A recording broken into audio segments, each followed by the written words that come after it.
Alrighty. I guess we can lead off with that story and then we can go into our mock draft. Sure, let's get it. Whoops. Poor Stinkus. Huh. Now I'm really curious.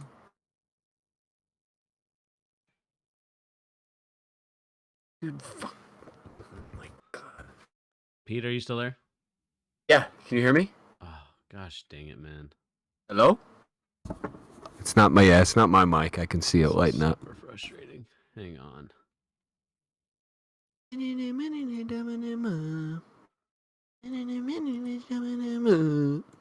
Okay, now I can hear you. I don't know why I couldn't hear you before. Yeah, maybe your headphones just went out. Well, I'm hearing you. Yeah, I have no idea. It's What's I happening? probably have to restart my computer at some point. Okay, that maybe was... did again.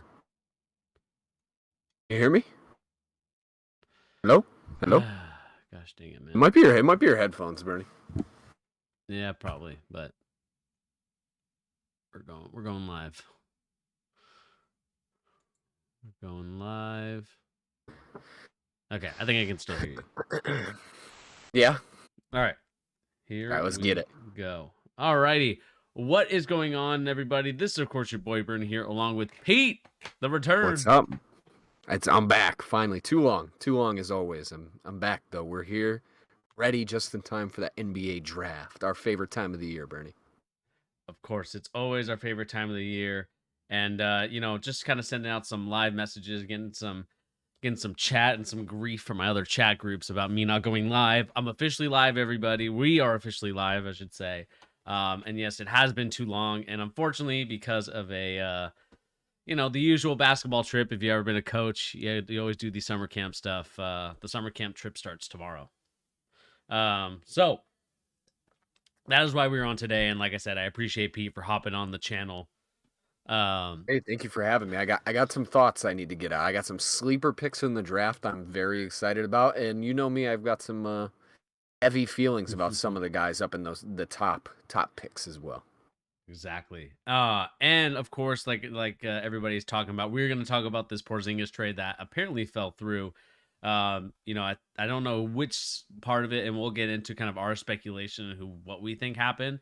But nevertheless, we're going to get into that. We're also going to be going into our NBA mock draft simulator here. We are going to go over the top picks. Of course, we have the Spurs on the clock, so we'll definitely go over that stuff. And much other NBA news, stuff, of course, talking about maybe potentially some other things, but mostly probably going to be the NBA mock draft and things like that. But without further ado, Pete, let's start it off. Kristaps Porzingis, Malcolm Brogdon, and the trade between the Celtics, Clippers, Wizards, all of that falls apart.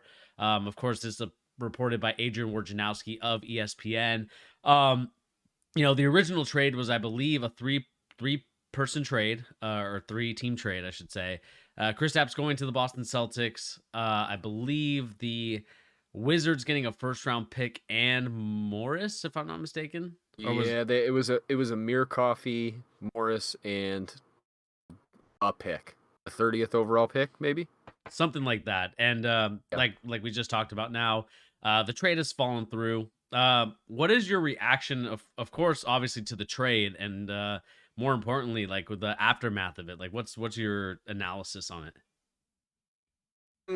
I guess the more, we just found this out like as we were going live. So the more I've sat here and kind of just ruminated and thought about it, like I think you're probably right. And I should clarify, you said that maybe the Wizards got cold feet, backed out, and I think you might be right. I think like they probably got an overwhelming amount of people saying, "Hey, this dude has real value." You're getting basically nothing back. You're getting 2 buyouts and a really mediocre pick in a not very deep draft. Like there's no reason for you to do this. The thing that I'm the most interested about is whether or not it was just like an overwhelming, because they have a new general manager in Washington. His name is Michael Winger, I believe. He's the guy that ran the Clippers for a while, actually. Yeah. If I'm remembering correctly. I'm very interested to see if it's whether or not like they just got a bunch of feedback from people in circles of like, what are you doing? Like you just, Hmm. by most people's standards, they gave away Bradley Beal for pennies on the dollar. But really, I guess we should probably talk about that trade in context with this one too. He's not worth anything with that contract that he had, right? But I Hmm. do think that maybe just back to back getting little to nothing back in return for two borderline all-stars last season is probably not a good look, Yeah. right? So I wonder if it's that, or maybe somebody just came in and said, "Hey, we'll give you more. We'll give you this for Hmm. him instead." Like what you're getting, what's being reported is definitely less than what we're willing to give you for Porzingis. Right. I'm curious just who that is, though. I mean, you think of some of the teams that might need centers. Like, I'm curious if it's maybe some package. Like, I was thinking, like, why wouldn't Charlotte try and get Porzingis? Why wouldn't Portland, if they want to keep Dame, why are they not going for this guy? Right? Like, he's literally one of the very few centers in the league who can consistently shoot 3-point shots and guard the rim. Like, there are not very many guys who can do that. And you and I have been saying this for literally a year now, Bernie. Hmm. Is only going to get more important when guys like Wembanyama enter the league. Like Yeah. you are where the Nurkic's of the NBA, those dudes are getting phased out like yesterday. Like they're Hmm. gone. Slow-footed dudes who don't really have other skills. And the funny part is the MVP best player of the league, some people would say is a slow-footed guy, but he's not. You're just not watching. Like Nurkic and Jokic are so far from each other. It's not even funny. Exactly. But And yeah, I actually, don't know. just to cut you off, just because we did get Oh, some go more for it. breaking news. The Wizards, according to this, of course, Wojnarowski, he's got front office connections, working his way. The Wizards are still working on getting Porzingis to the Celtics, but it won't be a three-way deal with the Clippers. That is Oh, what's maybe being reported see. next. So that actually maybe that goes to what my first instinct was, which is maybe something to do with Malcolm Brogdon's health is the concern here, because he is notoriously always hurt, and people would say that about Porzingis, but I mean even last season, I mean it took Brogdon the whole season, and then of course he gets injured at the worst moment for your boys. So um, I'm curious if it's something to do with Brogdon's health. Maybe the Clippers are just changed their mind and wanted to mess with Michael Winger. Who knows? It's interesting. Mm, It doesn't happen very often that it gets this far and gets reported and then same day pull the plug on it. yeah. Yeah, I mean, it's kind of an interesting situation, Uh-huh. especially when it comes to uh, the Wizards, and we'll get really into. I believe we'll get into the Wizards a little bit more when we go over the mock draft and really Oh, go for into sure. like who we like and who what are some things that they're looking at. So, but yeah, I think the Celtics would look to get a guy like that. I think as Al Horford kind of ages gracefully, to put it lightly, he would have been that guy that in the Porzingis role. But I just think that Uh-huh. with the way that Al Horford is just aging and you want more consistent shooting, like Bernie, you're that's so funny. That's literally the opposite of what I thought. I think this has way more to do with Robert Williams than it does Al Horford. I think Robert Williams is gonzo if they get Porzingis. I don't think Robert Williams is gonzo. It's just to me I think like he maybe not is. gonzo, but I do think that the injury history as well plays a factor into that, right? And not to say that Porzingis doesn't get hurt because he's also had his fair share of injuries. For Um, sure. but it's also kind of one of those things where you just, I think that's the one position that the Celtics are missing, even though I still think they're missing a point guard. And they obviously signed Brogdon to be that guy. And even though he won sixth man of the year, they said, yeah, that's Yeah. not. Uh, But But again, no, you go ahead. I'm sorry. I don't want to interrupt you. no, I was just gonna say, like, I to some extent, I just think you need a trade um, for need at times, and I just think that that was a need for the Celtics, where both of them are needs, but I think the center is probably a glaring need. Whereas I believe the point guard, I mean, you can somewhat get away with it, but it's still not gonna. I mean, to me, it goes back to what we talked about in the. I think we talked a little bit about it in the Miami Heat series. Uh, It's just like who's going to be the guy to calm everybody down and not be in a rush to take these bad shots. I mean, it goes even back to the NBA Finals for the Warriors. Like it's the same. I believe it's the same situation in a sense where they just don't have anybody to really calm people down. Like it feels Sure. like there's no leader on this team to be like, hey, everybody calm down. This is what we're gonna run, or hey, we've taken too many bad shots. I'm holding the ball. Let's get like into the paint. And I just don't think that as of right now, um, I would say the Celtics need to, they've decided that they want to go the center route. But yeah, I mean that's kind of like my analysis on it as well. See, and where I'm coming from, I think that this is the trade that opens them up to do both. Like, if you're going to, I mean, one way or the other, this has something to do with Robert Williams. Like, Mm-hmm. there's no way Kristaps Porzingis is on the bench before Robert Williams. He's better than Robert Williams. I mean, I don't know if that is controversial to most people. He is. He does more stuff. He's not honestly that much really of a drop off on defense. He's certainly not as good as Robert Williams on defense, but it's closer than people think, and he's multiple times better than Robert Williams is on offense. And that has basically just to do with his 3-point shooting, but he can play make too a little bit. Like, he's not inept as far as a passer is concerned. But that's why I think, like, if you're going to if they're clearly looking to upgrade their center position in this way, and the means of doing which, because like historically in the NBA, it's not really a position for position trade type of league. Like, you don't really trade a center for a center, a point guard for a point guard. It's usually like you're trading two teams with needs of a certain position with what you have expendable, right? So getting rid of Brogdon as that piece that will get you Porzingis, I think that leaves you with this potential Robert Williams trade where you could go then get a point guard with him, right? Like a high quality point guard. And honestly, I wouldn't be Right. Bernie. I don't know if this is again a controversial thing for Celtics fans. I know you guys are bipolar as far as Marcus Smart is concerned, but I think you put Marcus Smart and Robert Williams in a package together, there are a lot of teams that are going to be very interested in that trade. Like, just unequivocally, there are definitely going to be teams. So I mean, I don't know what it's going to be, but like, let's say this Porzingis trade does go through, they get Porzingis, and then let's say it is something where Robert Williams goes. I'd be very interested to see if it's a Robert Williams, Marcus Smart, and they like sign and trade him for Fred VanVleet, right? Like, then you have two real upgrades on the squad. You have a legitimate ball handler with championship experience. You have a big who can stretch the floor. I just think that's a much more well-rounded team. And honestly, Bernie, we because we fell off our schedule, my little trade pre-draft trade ideas that I wanted to float by you every week. One that I just can't get away from is like Jaylen Brown. Try and get up into that number 2, number 3 pick. Use Jaylen Brown. Like, to me, it really depends on how you feel about Jaylen going forward, how much his investment in Boston is, but I don't know. Maybe I would consider looking at Scoot if I'm you guys. That's all I'm saying. But we can move past that. Let's just focus on the actual stuff that's around. The actual trades. Yeah, Porzingis.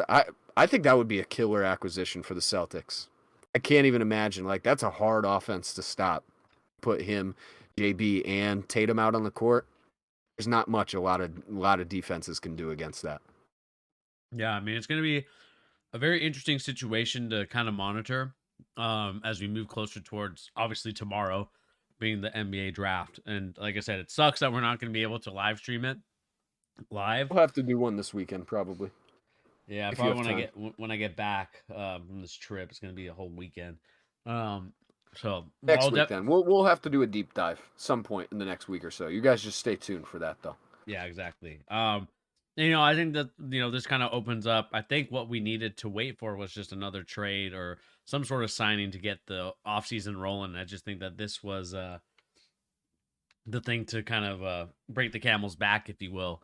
Yeah. To see like what other teams are going to do, especially with tomorrow being the NBA draft. We know that teams are going to be looking forward to, trying to sign or trying to get up in the draft. I know the Pelicans have been rumored heavily to try to go and trade up. Mhm. could this be a situation where the Magic maybe even try to trade up because they have Yep. two lottery picks? Spurs. I bet the Spurs trade up. I've Spurs been trade hearing up. some rumblings of them trying to get another. I know they have the number one, but trying to get another lottery pick too. Yeah. So I mean, this is going to be a very interesting situation to monitor, and obviously, the Celtics aren't in the lottery, thank God.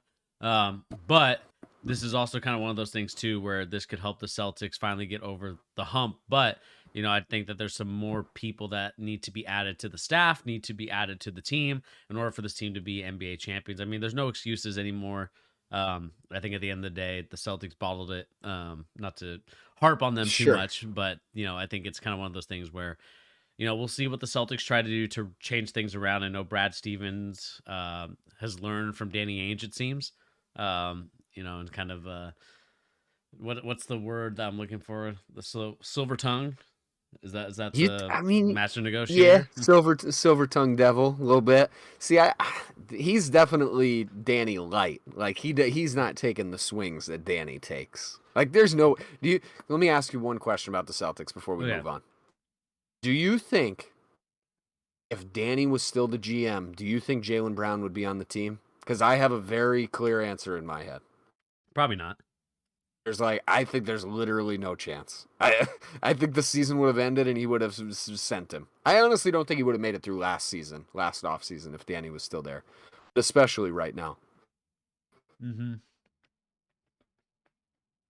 Interesting though, man. I'm curious to see what they're gonna do because honestly, Bernie, there's still a lot of moving pieces around the league as far as even guys like Jaylen Brown are concerned. We're still not 100% on what's gonna happen with him. I mean, he's gonna sign the Supermax. Exactly.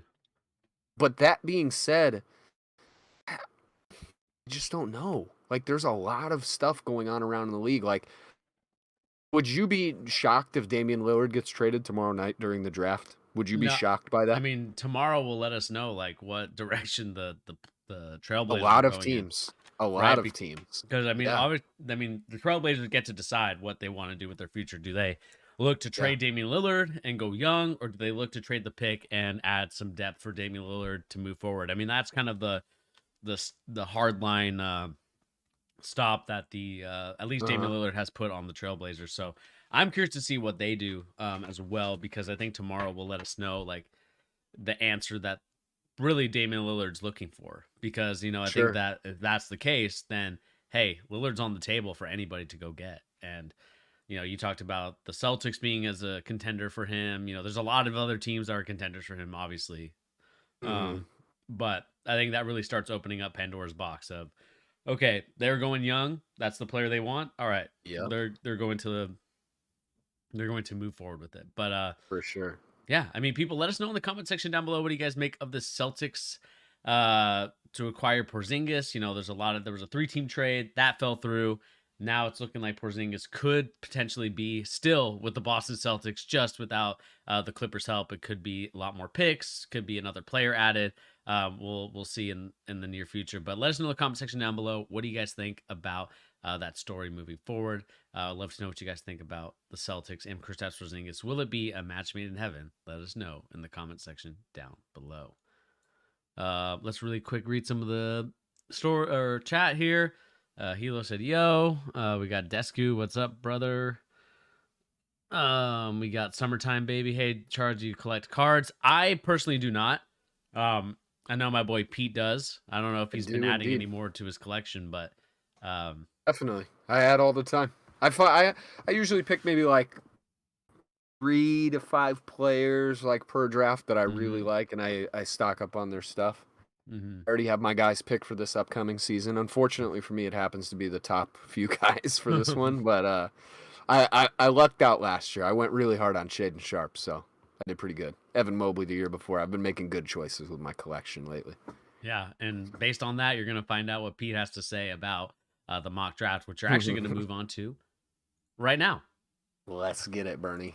Alrighty, we are gonna go right into the NBA draft mock draft simulator. Of course, we are not NBA GMs or any sort of experts, but hey, we are two dudes who love talking basketball, and we are gonna talk about best fit, what we think these teams like going into the minds of these teams. Not necessarily, there will be some times where we kind of go with our picks, And of course, I would like to put in a one override rule. So if you feel like you want to override somebody, Pete, if you want to override my, I don't know, let's say like Do Grady we Dick get do at we get like great. one each? Yeah, get one each. So like, let's say for I example, like hey, it. I want Grady Dick at 3, and you're like, no way, that you're gonna veto that. You're just gonna put a veto there. Spoiler Um, alert, I'm using it on the first yeah, pick, baby. first pick, just because he's Veto, no French. Wemby. Because he's This French. French kid, there ain't no way he's going one. Not in my country.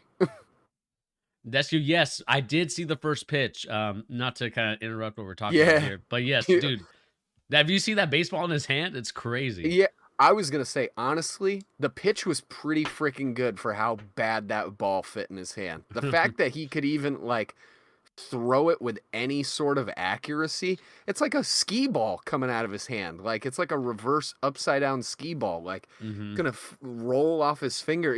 Did you hear, Bernie, from the heel of his hand, right? Like the base where your Yeah, your wrist meets your hand, right? To the yeah. tip of his middle finger is almost it's like right under a foot long. Jeez, That's that's crazy. absurd. He almost has, according to some people I've heard, 9-foot wingspan. That's bonkers. That's Yeah, crazy. that's definitely some 2K stuff right there. That's stupid. That's that light blue skinned guy in Space Jam. You know who I'm talking about? Yeah, He's yeah. the one that gets Patrick Ewing Against the against the Mariners Mariners. too. Yeah. Ugh, don't even talk about the Mariners right now. Hey, They're he was in a Yankees uniform as he should be. I love it. oh yeah, I forgot If only he you're a went to the Yank. Knicks. Yeah. um, but with that being said, obviously we're on the clock. Spurs, San Antonio Spurs. Pete, I don't think there's any debate here. There's no debate. It's not even a question. It's not. No, not even so. So It's Victor Vic. Wembanyama, number one. I mean, the one thing I said in the video that I made a couple months ago talking about Victor Wembanyama, moving forward was kind of like, can he produce the stats? Because every team has been on so far, he hasn't really been the guy. And this year, he completely proved everybody right who said he was the number one pick in the draft with the stats that he put up, not getting a lot of injuries. I know that in a little bit in his past, the injuries were kind of piling up, but it seems to me that he's kind of found that formula of, kind of keeping his body in shape, being able to, get not really let the minor injuries affect him as much. And so, Hmm. I think that he's definitely proved everybody right. And like I said before, I think he's going to change the way that the game is played just because of the fact that he does he's a triple threat type of player. Help side defense, he's going to be there like as quick. He's gonna Like be it's he's gonna insane. be the best help side defender in the NBA the minute he steps onto the court. I mean, honestly, I used to feel a little what's the word I'm looking for? I don't know. I'm not gonna use the word. Nah, I guess I'll say shy, but I don't really think that's what I mean. I'm just gonna use it for lack of a better word. I used to be a little shy with my intense hot takes about some of these guys, but Yeah. in recent years, Bernie, I felt so vindicated, especially like my Mobley takes about him and his defense.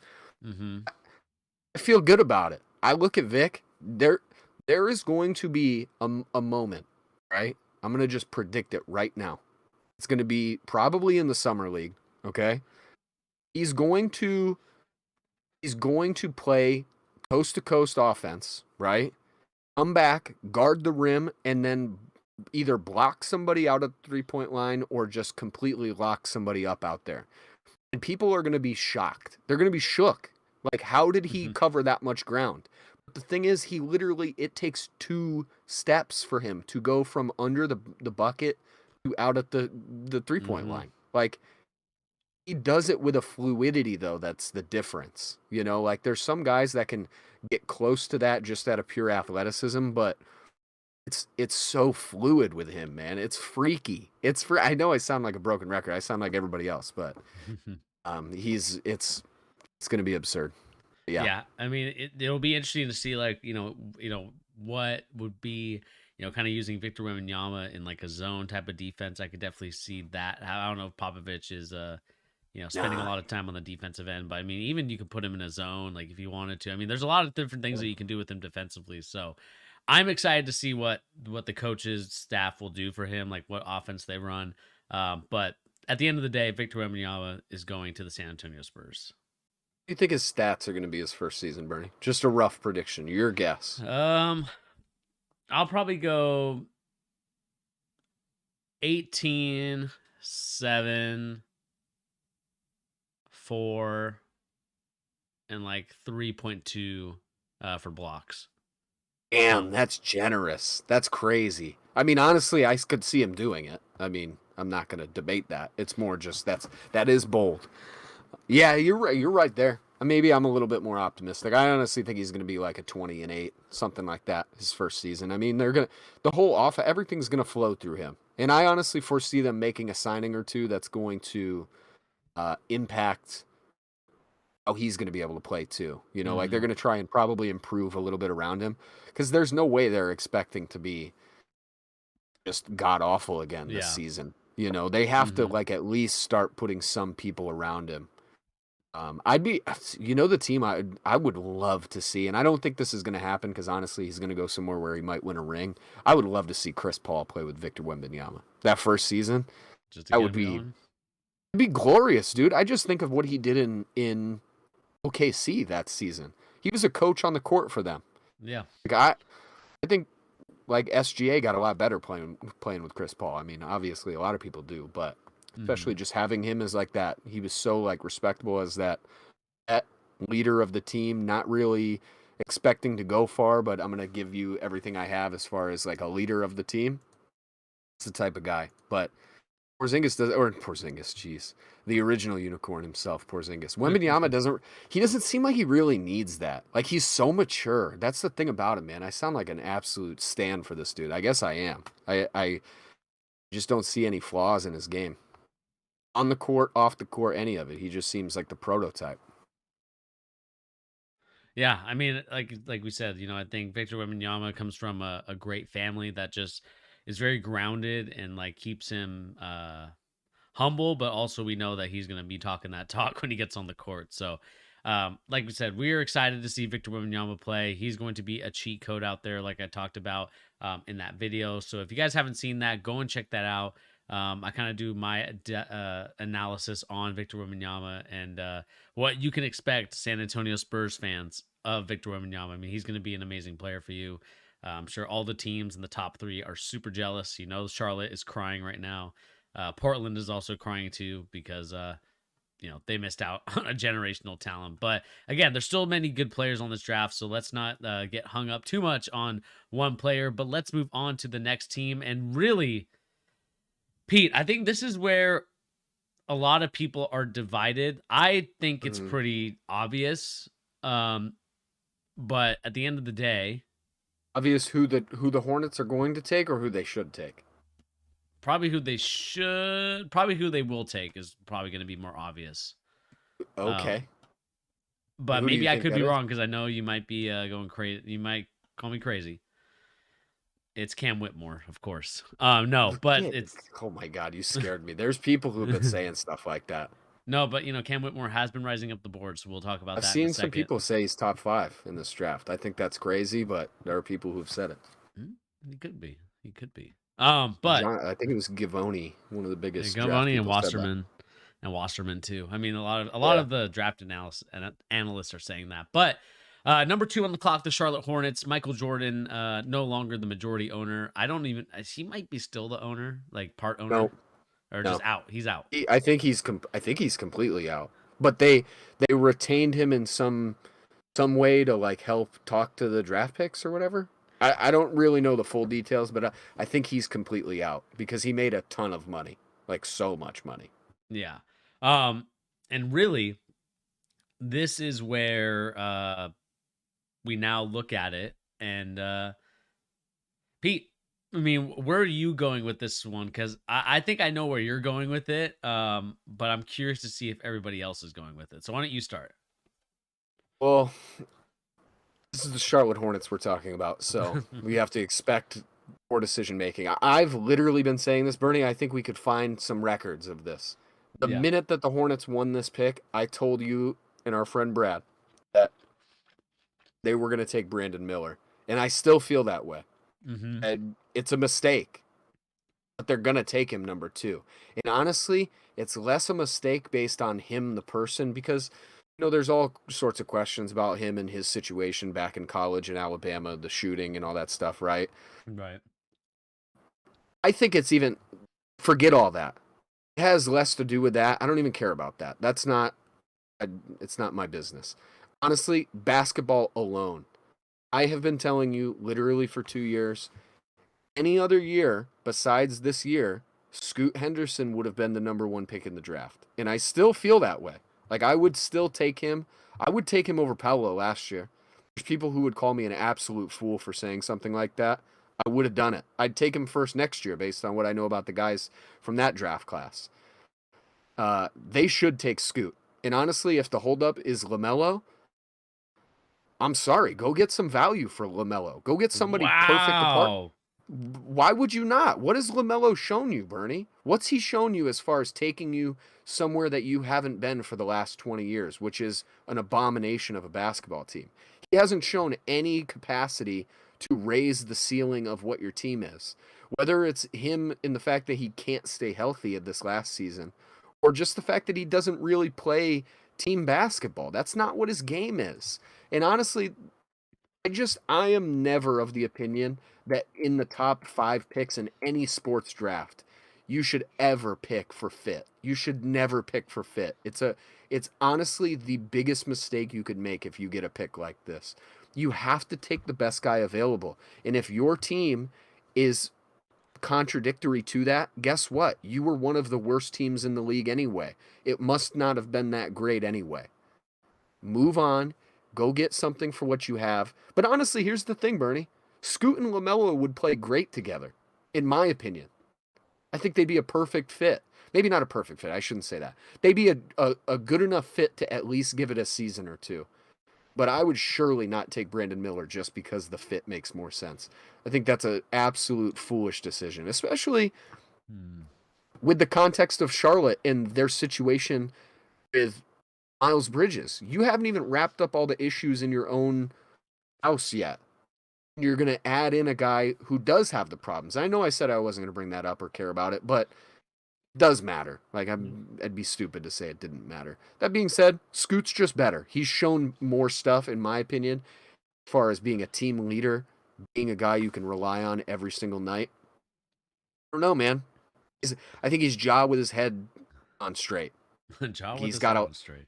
Is just as good of an athlete as Ja, except he doesn't do all the things on the court that drive people crazy about Ja, like just throwing his body willy-nilly into contact he doesn't need to do.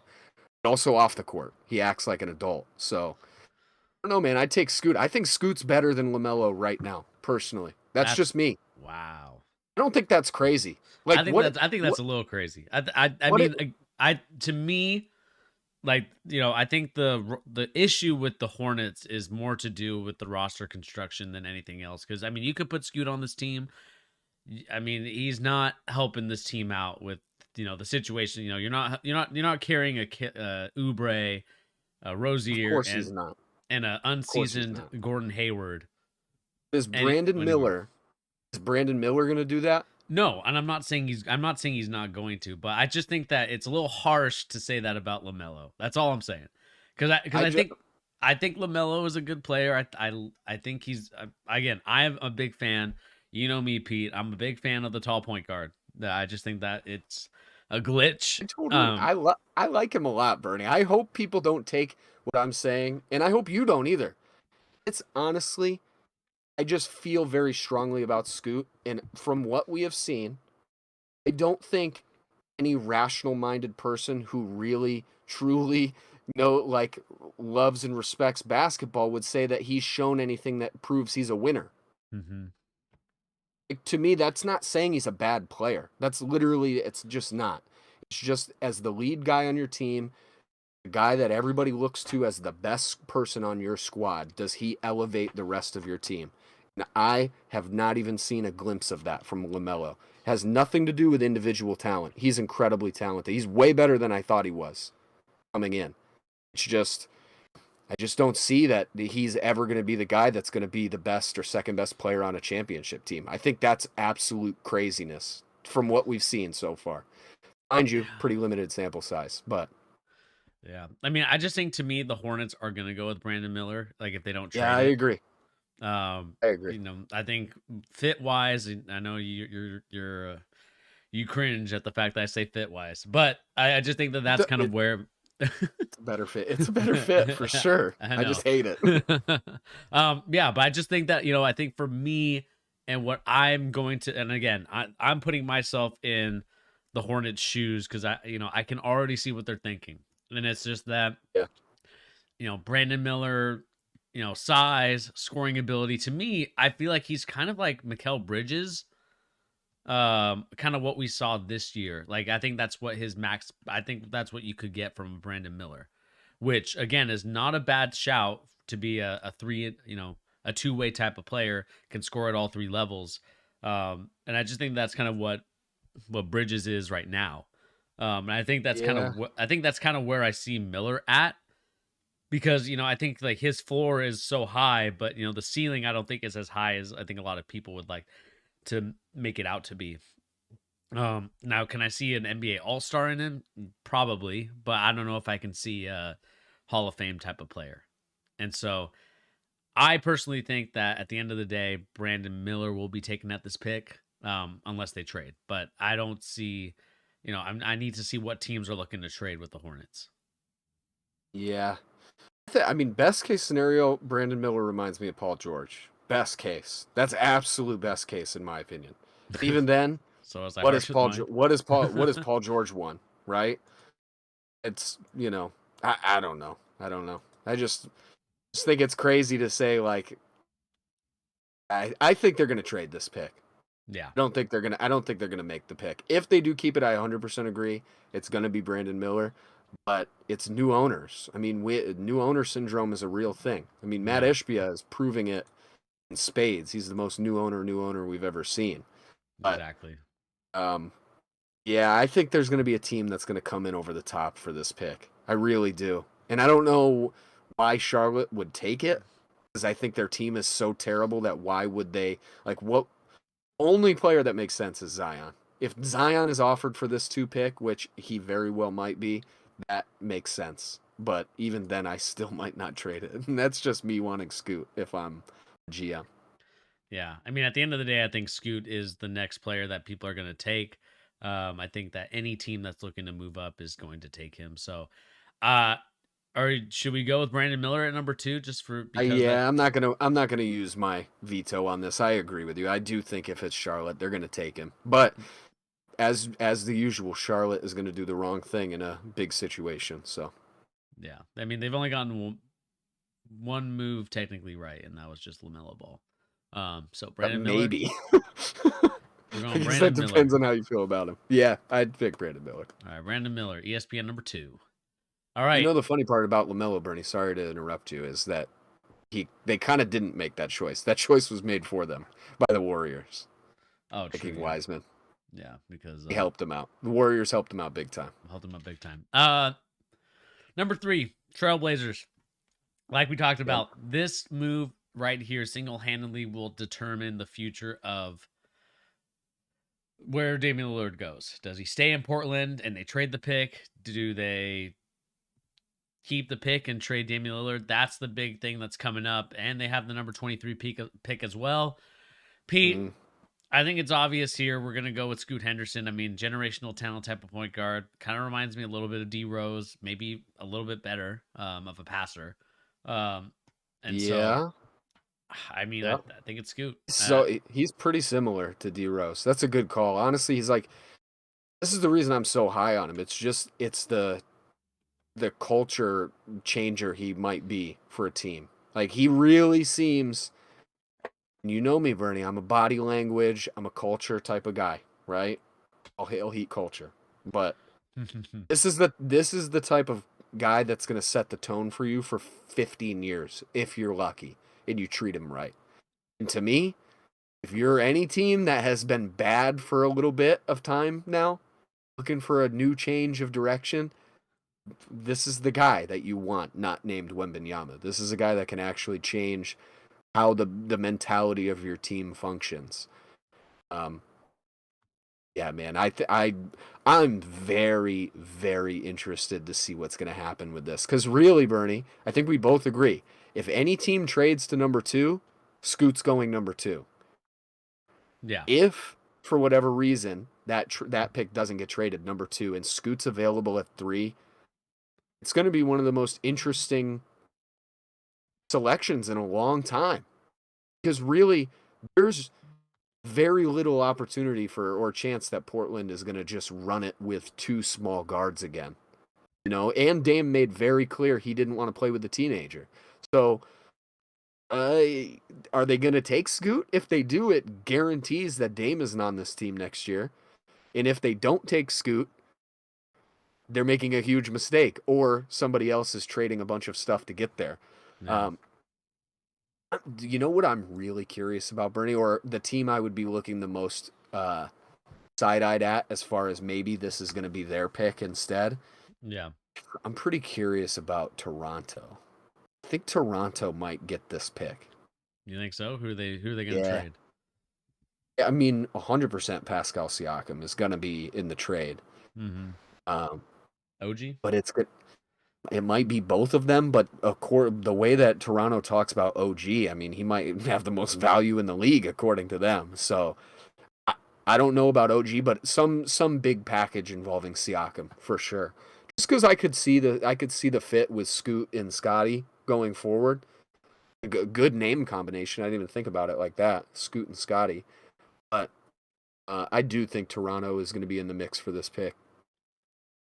Yeah. I mean, it's going to be a very interesting situation to continue to monitor because I mean, you know, I think Adrian Wojnarowski or whoever went on the Pat McAfee show said that they've shut down calls about Damian Lillard getting traded, but I don't see that happening. I think that these And teams are regularly in communication with one another, and if they could trade, they would trade somebody for a heartbeat. And you know, it's going to be one of those situations that we're going to have to monitor, um, and it's going to be a situation where we have to really look at, um, you know, what I think the Blazers have to decide is, do they want to start young, you know, or do they want to, you know, go with Damian Lillard and say, here, let's try to go again one more time. what would Uh, you do in their situation, Bernie?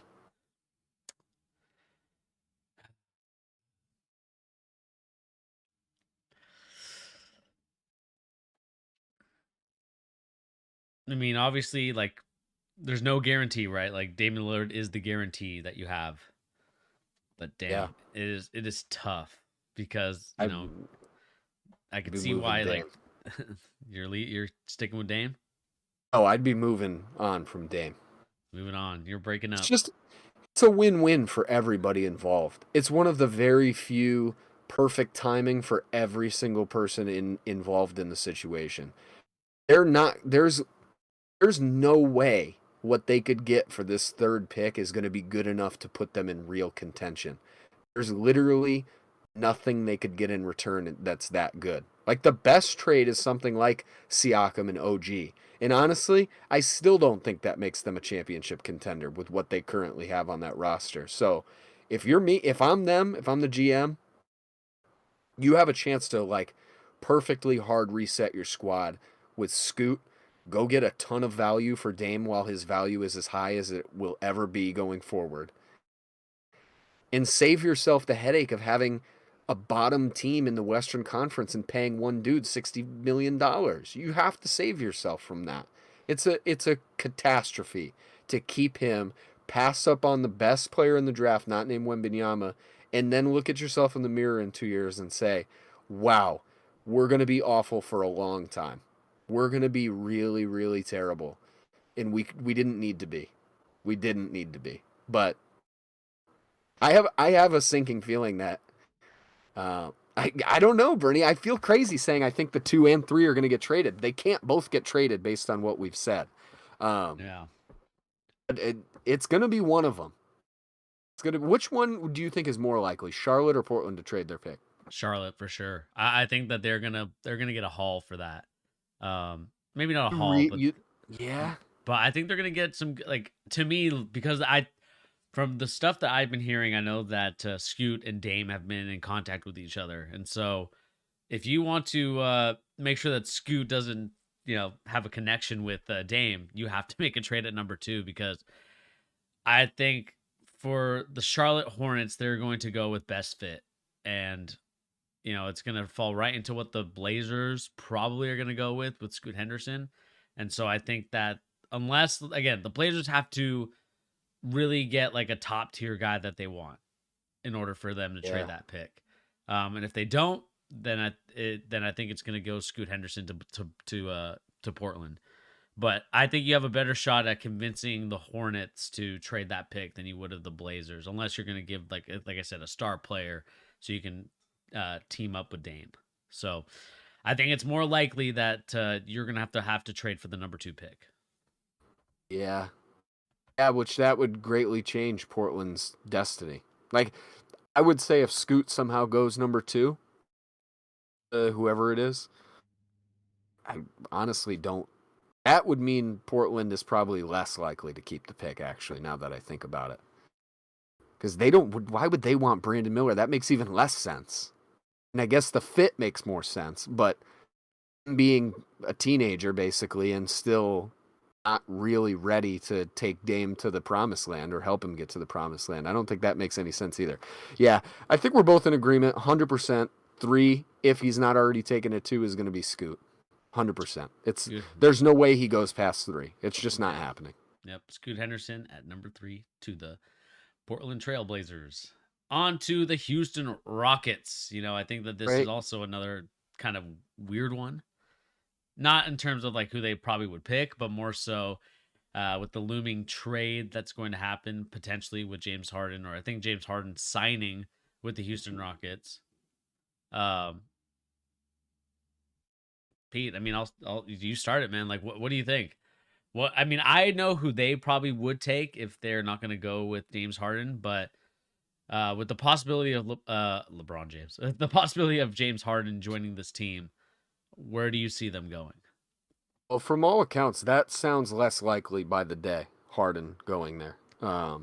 Sounds more like he's actually going to stay in Philly for somehow he's going to stay there. This one's really tough because I don't know what their plan is. Like, they have signaled that they want to get a little older and more close to contention, like quicker. The schedule, the timeline, as we used to say more often than we do now. The timeline would say they should stick young, just keep going the way they're going. But I do think there's a real question, Bernie, of whether or not all the young guys they have are people they should stick with going forward anyway, right?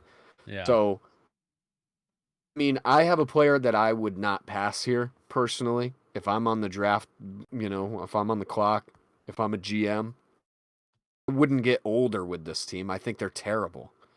I think you need a couple seasons with Ime as your guy to instill some culture, like we were saying about Scoot, too, right? If I'm them, I'm taking Amen Thompson. It's just not even a question. Yeah. I think he's the 4th best player in this draft. Honestly, Bernie, this is where I might lose some people. I would probably take Amen Thompson over Brandon Miller, personally. Wow. The whole totality of the package of what you're getting, what we know, just as far as everything that we've heard about these guys, I have to lean Amen Thompson, personally. He's 6'7". He's a point guard. According to what you were saying earlier, Bernie, this is the exact type of guard you like. Yeah. The passing guard. He's literally going to be one of the best athletes in the NBA the minute he gets drafted. He's a freak. And I don't know. I just wouldn't pass him. Like, I would rather go into next season with him as my starting point guard and try and move on from Jalen Green. If I'm the Rockets, personally. Yeah, I mean, at the end of the day, I'm in agreement with you. I think Amen Thompson, just like I said, me and my point guards, I like him tall. This is my guy. I'm going hard on his cards. I was signaling earlier. I already have some of his cards, the OTE Elite cards. Hey, you guys heard it here first. Amen Thompson, pick up his rookie card. as soon as I'm he gets stealing from me, drafted. actually. No, don't say that. Don't do that. They're my cards. They're mine. But yeah, I agree with you. I mean, Amon Thompson, I think is just the best fit. They try to make Kevin Porter Jr. a point guard. He is not a point guard. He's a score first guy. Jalen Green's a score first guy. Jabari Smith, and really Alfred Sengun could all benefit from an Amon Thompson being on this roster. I Yeah. think it's a good Yeah. pairing. And again, it's kind of one of those things that Udoka, as kind of like the father figure, could mature these guys into being a contender in the next couple of years. Maybe not contender, but at least get ready for the playoffs. I think defensively, that's still a question mark for me personally. But offensively, I think it's going to look great. I mean, Udoka is more of a defensive minded coach, so I'm curious to see like his staff and what they do offensively if Amon Thompson is the pick here. But yeah, I mean, I agree that I think it has to be Amon Thompson. The guy is too good. From what Too we good. saw from Overtime Elite, 6'7", more of the passing player out there. I think the He's shooting better Ben mechanics. Simmons. The shooting mechanics are a little worrying to me, but just like anything, it can be fixed. I think with the right coach, and the right mentality. I mean, he just has to be kind of that guy in the gym, kind of putting in that work. And so I can see him being that guy. And so I'm excited if he is in that spot because I think he's going to make every one of their guys so much better. And you have another kind of Alfred Sengun, kind of a playmaking center as well. So Yeah. I think it does bode well for the Rockets to take Amon Thompson. I think it's a good fit. Can I give you my fanfic? If I was the Houston Rockets GM, exactly what I would do. What would you do? If I'm the Houston Rockets, and I've been preaching this all year, so it shouldn't come as much of a surprise for you, Bernie. But that being said, if I'm Houston, number 4 comes my way. I'm picking Amen Thompson, 100%. Then what I'm doing is I'm taking Jalen Green and whatever else I need to put together for that number 5 pick, and I'm taking Ausar Thompson. I want them both. I want to put them on the squad together. You have 2 foundational pieces who have built-in chemistry with a team that really had no chemistry. You have none in Houston. So what else could you do that would better set you up going forward with a young squad than to take 2 twins who have always played together and then build out your squad? And in my opinion, here we go again, Bernie. I'm going to say another controversial thing to some people. I think this isn't controversial if you've watched this kid play. I think Ausar Thompson, I would take him over Jalen Green right now. Oh my goodness! Personally. You got the hottest of hot takes right now. Bernie, He's to hot. me, it's not even a question. Like, to me, if you go watch Ausar Thompson, I would recommend everybody go do this tomorrow before the draft because he's going to go in the top 5 or 6. Mm-hmm. He's an elite defender already. He's a much better defender than Amen Thompson. Like, they actually have diverse skill sets between the two of them. Like, Ausar is off ball, best defender on most teams he plays for, if not just outright the best defender on every team he plays for. Amen Thompson is lead guard, ball handler. Mm-hmm. They're both freak athletes that can do whatever they want on the court, and they're huge. So if I'm Houston, you're literally trying to build from bottom floor. You're at the foundation right now. Go set yourself up with some success in terms of, that chemistry. And honestly, I'm not a big Jalen Green guy, Bernie. I haven't seen, to me, he's a worse version of LaMelo. Like, he's smaller, does a lot of the same selfish things on the court that really does not lead to good possessions as far as offense is concerned. He's basically a 0 on defense. So, I don't know. I think you have to get the most value out of guys like that you can while they still have it and not just sit there and wait until it's, I would say Ben Simmons, but really they did get good value for Ben Simmons. So you just can't wait until it's too late. But yeah, I would take both of the Thompson twins and get rid of Kevin Porter Jr. and Jalen Green. That's what I would do that tomorrow. 100%. And I mean, tomorrow's the draft, so that makes more sense. Yeah, exactly. Drew Timme at 4.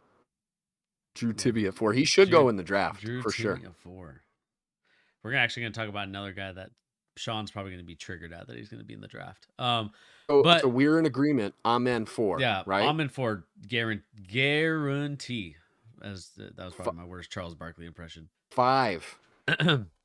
Guarantee. There we go. That was That's a little way better than it had better. any right to be, Bernie. That I was was way not better. expecting you to just drop an actual pretty good impression. That was not bad. So yeah, Amen Thompson for sure. I'm 4. in Thompson 4. Let's go 5. This is Detroit, correct? Detroit basketball. What are they going with? Well, again, if it was me, I would not pass Osur Thompson right here if I'm them. But they do already have 2 guards. And mind you, 2 guards that they took very high in the draft.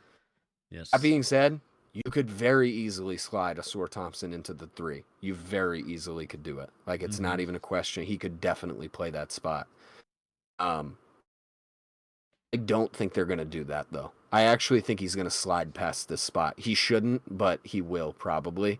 I actually think they're going to take either Cam Whitmore or Jarace Walker here. I think it's going to be Cam Whitmore, though. I think he makes a lot of sense. They don't really have a 3 in general, which is why I said Osur could slide there. Yeah. Because they could move Bogdanovich very easily, as we know. I mean, everybody and their mother tried to trade for him last year. Yeah, they also they cleared the way a little bit for that spot, trading Sadiq Bey. You know, they clearly had long view plan of what they needed at that spot, and he didn't really fit. So, I don't know. I would not take Cam Whitmore over Osur Thompson, but I do think that's what's going to happen. What about you, Bernie? Yeah, I mean, I think it's Cam Whitmore just because I think when you watched him play at Villanova, he's a scorer dominant type of player. Like he's kind of to me, I wouldn't say Lamelo or not Lamelo, Carmelo, in a sense where he's just kind of looking to iso ball, attack the rim, can shoot the jumper. I mean, I think that's kind of where I lean towards seeing Cam Whitmore. He kind of has that ability. Sean, we'll talk about him in a little bit. I have my thoughts on him. But yeah, I think that for me, like Cam Whitmore is kind of one of those guys, like you said, Pete, like the best fit for them.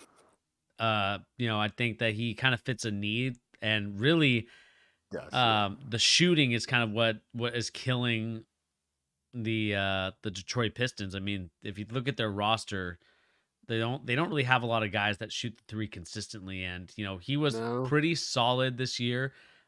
Still needs to improve on it. Not saying that he's like perfect, but if you're gonna take a chance on Jarace Walker, the problem with Jarace Walker is that he is more of a defensive guy, and his offense still needs to develop, and his shooting is nowhere near where you want it to be. And so, to me, I think Cam Whitmore makes the most sense here in terms of who they have, and what they. I don't think Walker makes too much sense with Jalen Duren. I mean, because if this team has any brains in their skull, they're gonna just move him into that spot. Like James Wiseman and Marvin Bagley are not as good as Jalen Duren is already. Like it's just not even a question. So if that's the case, and they do make the right choice with Duren, Walker really doesn't make a ton of sense. You can't really play those 2 dudes at the same time the way they both play right now. Yeah. So I think we're in agreement. Cam Whitmore at number 5. Yeah, unfortunately, can I tell you something though? This is my big. I'm not gonna veto because I think it's gonna happen. I have a guy I'm saving my veto for in particular, my sleeper of the draft. Actually, I actually think this is just me from what I've seen, my research. I think Cam Whitmore, he's got the most bust potential at all these guys in the first 7. Pete me. I don't know. I worry about it. We haven't seen consistent enough shooting from him. And I don't know. I just don't trust it as much as some of the other guys.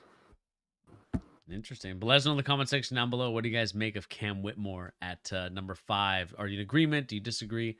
Let us know in the comment section down below. But he is going to the Detroit Pistons at number 5.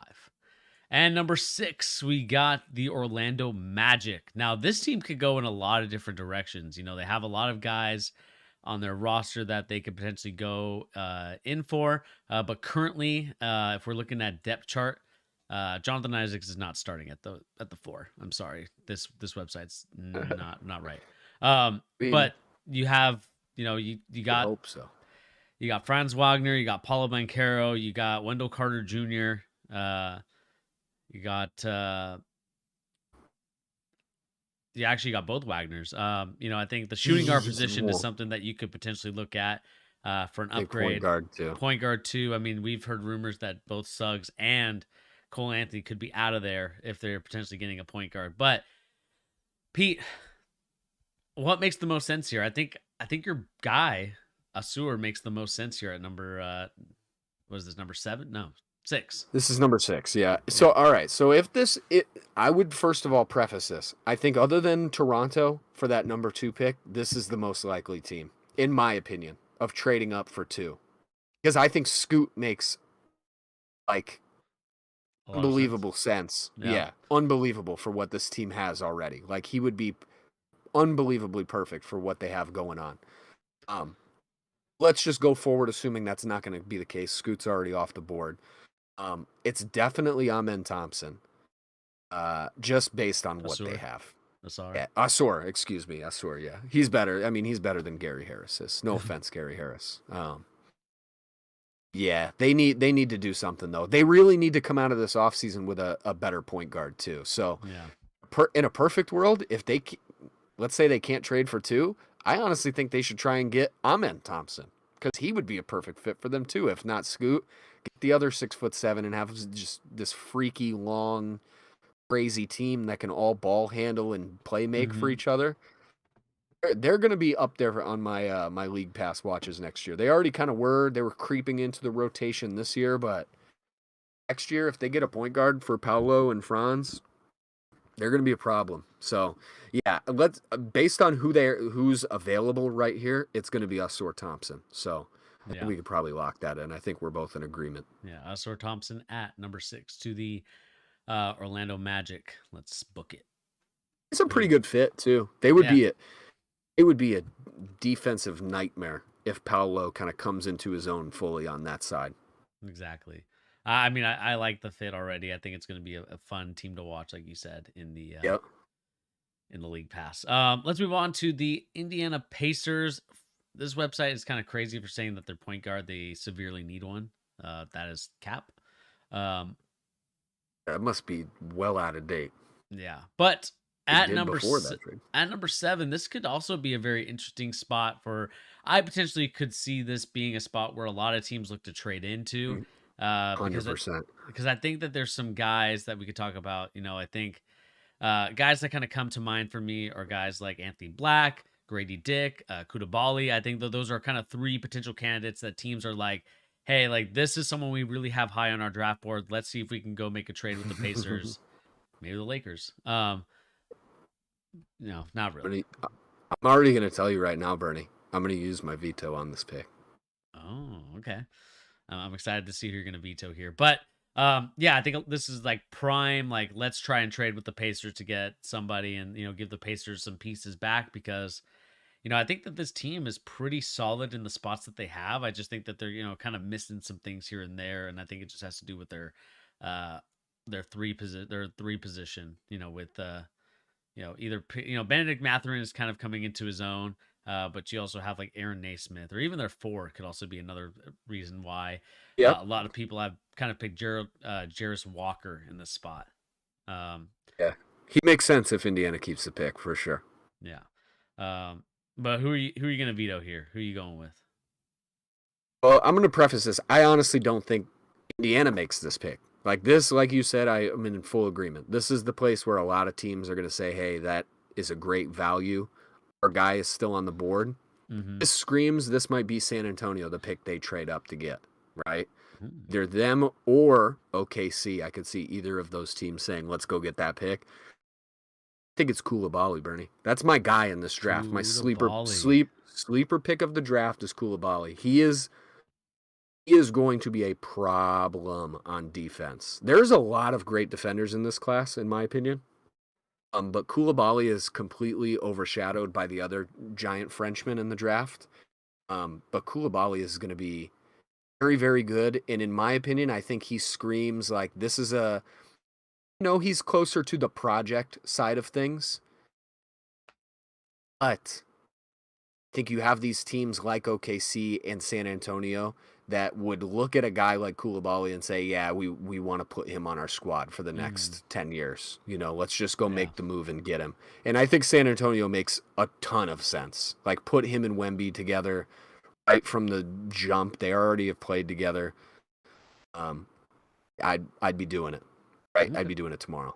But yeah, I'm saying Koulibaly at 7. I think he's better than anybody left in my opinion.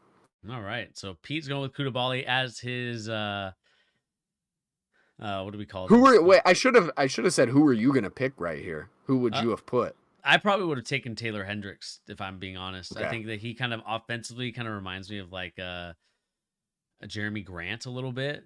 I think Yeah. offensively, I think he has it. Defensively, he's pretty solid, and I think with his skill set and his tools that he's got, he's definitely a guy that I could see them like another positional need because right now, they have Jalen Smith, who again I was never really high on in that draft, and so Yeah, he's okay. He's fine. yeah, But but he's he's definitely not a starter of the future. yeah, and so I would go Taylor Hendricks, but Koulibaly is the trump card, and that is what we're going with. Koulibaly at number 7, small forward to France from France. Going to Strategically, I should have seen who you were going to pick first anyway, but I feel good about that. I would take Koulibaly over Hendricks any day. all right. I don't need a point guard. What's wrong with this website? This must be a year behind because it says that they have low need for power forward, so it must be assuming Sabonis is still on their team. Yeah, I have no idea. It's the only explanation. But here we are, the Washington Wizards. Another team we just talked about earlier Wizards. in the stream. And this is a team that still has Bradley Beal and Porzingis, but Yeah. and Kyle Kuzma, who is going to be a free agent this offseason. But the Wizards here, I feel like they have finally made their peace, Pete, of really kind of letting go of the Bradley Beal cloud that hung over them. Because every year that they had him, they've kind of done this weird, we're going to draft the same type of player archetype for the last, like, what seems like the last 5 to 6 years, from that being Rui Hachimura, to that being Corey Kispert, to that being Denny Abdia. Johnny Davis, who was the other guy that you said his name? Denny. Denny. Yeah, Abdia. Yeah. Denny Avdia. I mean, it's just, to me, it's just like the same player over and over and over and over again. It's time to get the point guard position right. And that is why, for me personally, I'm going to go with my guy, Anthony Black, who I think is going to be the sleeper of the draft. Wow. I think that he, 6'7", you know me. But, I think that he has, from what I've seen, kind of watching some NBA Combine stuff and from the kind of what I've been hearing, and obviously, it's all grain of salt type of thing. But a lot of people enjoyed the workouts that he's done. He's kind of shown a lot more skills than I think a lot of people have been acquainted with. And I think that's the reason why I think in order for this franchise to finally reset, I think you need to go with your point guard of the future, because there's no real wing out here in this draft that's like, I'm going to get this guy going. And not left. And so to me, that's why I'm going with Anthony Black as my the Wizards point guard of the future, to kind of set them up for the next couple of years as they look to get better. And so I'm going, like I said, I'm going Anthony Black in this pick. Yeah, this is officially a team that needs everything. Like, Yeah. They literally need everything. So can't really disagree with you. I would probably take Jarris Walker here. I like him a bit more than I like Anthony Black, but I obviously don't have a veto anymore anyway, but I don't feel strongly enough about that I would even have used it anyway. Makes sense. And really they have nothing. Like, don't really have pieces to build with going forward other than role players. Like, I honestly will disagree with you slightly in the sense that, like, I do think Denny Abdia he's developing into a pretty okay player. Like, he's definitely a solid defender. Can play make a little bit. And honestly, Kispert isn't that bad either. I mean, Kispert shot 43%. No, I love, I'm not 4 from 3. I love Kispert too, and I wish he was included in that Porzingis trade. But yeah, that'd be generous. You'd be getting very lucky to get him in that too. But yeah, I like those guys. So maybe Anthony Black does make sense. Get somebody in there that can, get them the ball a little bit, play with them, develop. They definitely need a ball handler though. They Yeah, definitely do. They did last year too, yeah, and we saw how it went for them. They were awful. yeah. So Anthony Black at number 8 to the Washington Wizards. I think it just makes, like I said, the most sense with that tall point guard position. Yeah, Sean, I agree with you. Wizards have the number 1 pick next year. Yeah, they only waited till the wrong year to do it. 1 year too late. Yeah, let's move on to the Utah Jazz, kind of the surprise team or one of the surprise teams in the NBA this year, with a great push for the NBA playoffs, but they fell a little bit short. And really, I think they're running it back with most of these guys. But what do you feel like the need is here for the Jazz? I mean, I think they could go in many different directions. But where do you think the Jazz could go with this? Yeah, they could definitely take this a few different directions. I really think they need more shooting. They need more offense. I honestly like they have their center of the future. Walker Kessler is legitimately very, very good. He's already in the second tier, third tier of centers in the entire Hmm. NBA, I would say. So you really, and he doesn't really shoot necessarily. So I would say going out and taking another big body at the 4, somebody that doesn't really shoot like Jarris Walker. I don't Hmm. really think that makes a ton of sense unless they feel super strongly. I would take Grady Dick here in their Grady spot. Dick fitting Yeah. the Mormon culture well. It's Utah. It's Danny Ainge. You know how they like their white boys out there. They're gonna gravitate towards men named Grady. I think that makes a lot of sense for the Utah area that he would be going to play in, but also do think fit wise he makes a lot of sense. And personally, like I think I like him more than I like Taylor Hendricks personally. Hmm. Um, Jarris Walker I think is more of a project than Grady Dick is too. Yeah. So it kind of depends on how you feel about him. But yeah, for this pick, I think it makes too much sense that he goes there. Grady Dick goes to Utah. It just fortunately works that it's kind of a good fit too. So they're not necessarily just going to get roasted for taking the big white dude. Exactly. Like Sean said earlier in there, like I do like Grady Dick as a player. I think that he I like is him a lot. someone that I would personally would love to have on my team. I think he does a lot of great things. Like you said, he stretches the floor really well, shooting. I think he was one of the best freshmen in the Big 12 in terms of 3-point shooting, and so he definitely can do that. I think he's going to be what Utah fans were hoping Jimmer Fredette would have been in the NBA, as someone that Yeah, like he's better than he was. yeah, Grady and just Dick just is someone better that could like than shoot that. the ball well, kind of be in the NBA for a very long time. Grady Dick definitely has that because he has that 6'7" frame. He's going to be someone that can be relied on, and I think it's going to be a great fit in Utah. I mean, they have Horton Tucker, who, uh, I mean, yeah, Horton Tucker, man, he kind of fell Horton, off a here's a little bit. who. He kind of fell off just a little bit. So, it was kind of a little disappointing to see that he fell off that way. But yeah, I I think almost great. just made a mean joke. I'm glad you kept talking because I almost said something I would have regret about old Taylor Horton Tucker. Can I tell you my team that is the perfect fit for Grady Dick though? Who's your Any team the Mavericks?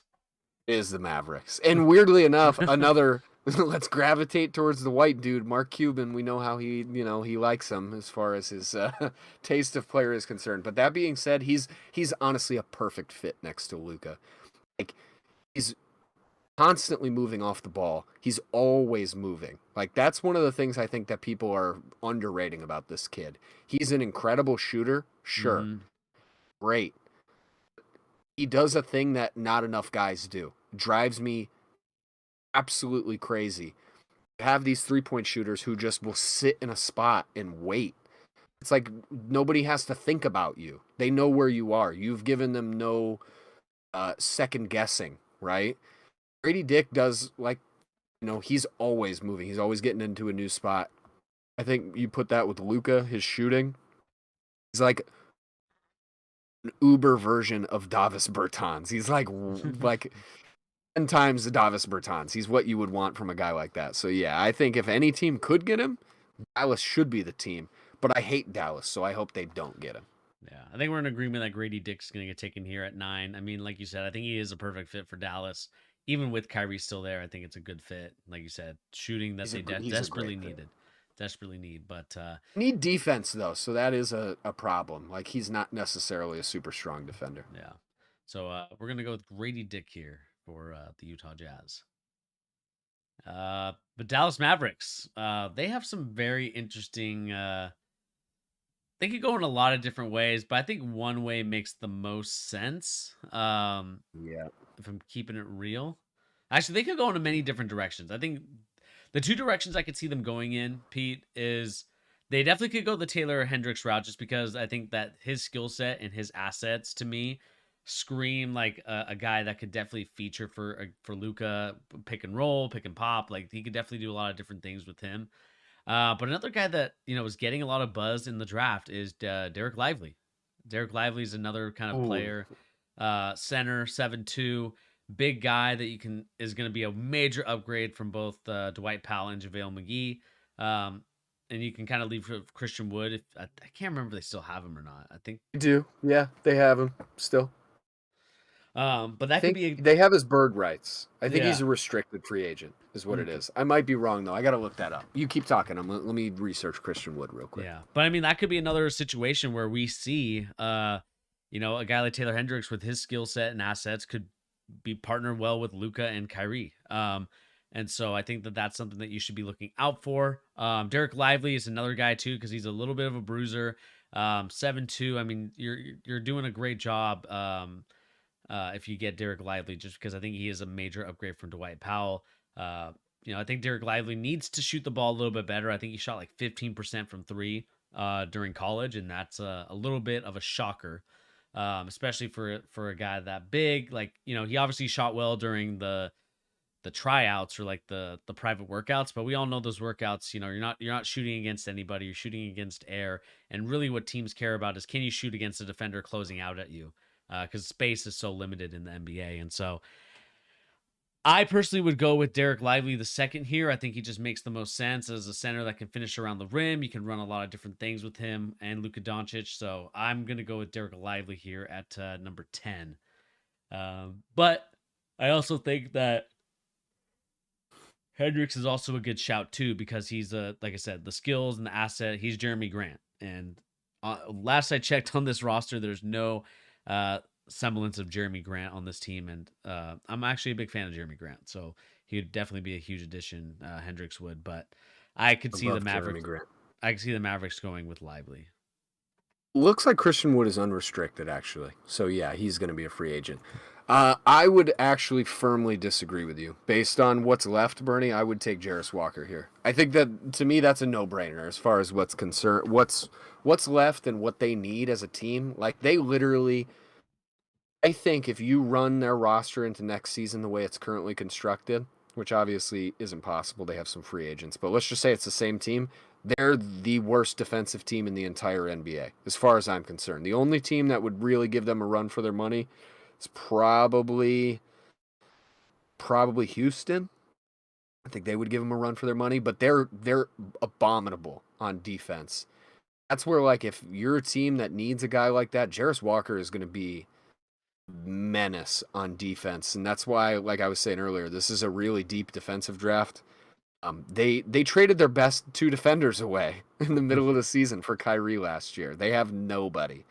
So I'm not looking at offense. You have Kyrie, I almost said Porzingis. You have Kyrie and Luka Doncic. Like you really don't need like Taylor Hendricks eating up some shots, in my opinion. So yeah, I would take Jarris Walker, but I'm fine with whatever as far as this pick is concerned. I don't like them. I hope they make a bad pick. So Yeah, let's go with Jarris Walker. I feel like, I think he slid a little bit too much, and as much as I want to go Derek Lively, it's not a veto that I would pick. So Jarris okay, Walker going to Dallas at number 10. let's get it. All right, now we're back to the Orlando Magic. This was, of course, the trade from Chicago's first round pick in that whole Worst trade of all time, other than the Rudy Gobert trade. could be there. I think it's close. It's definitely It's close. close. But we did pick Asur Thompson with the 6th pick.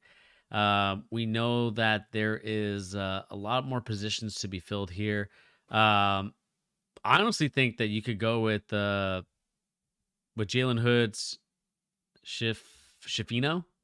Fino, yep. Yep, I would go with Shifino here. I mean, good NBA prospect. I know that he's a guy that's been rising up the boards. Another guy that's actually been rising up the boards is Kobe Burfkin.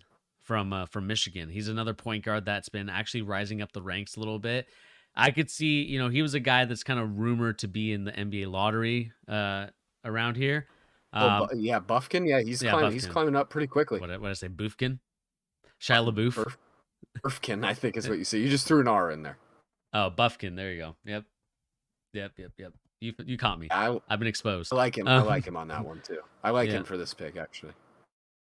So yeah, I mean that's a guy that I could potentially see him. So it really depends on like who you like here. If you're the Orlando Magic and kind of your scouts and what the community has been talking about. Because again, like we said, a lot of guys are picking Buffkin as the guy. Who I like a little bit too, Bernie. This would be a little bit of a reach at this spot.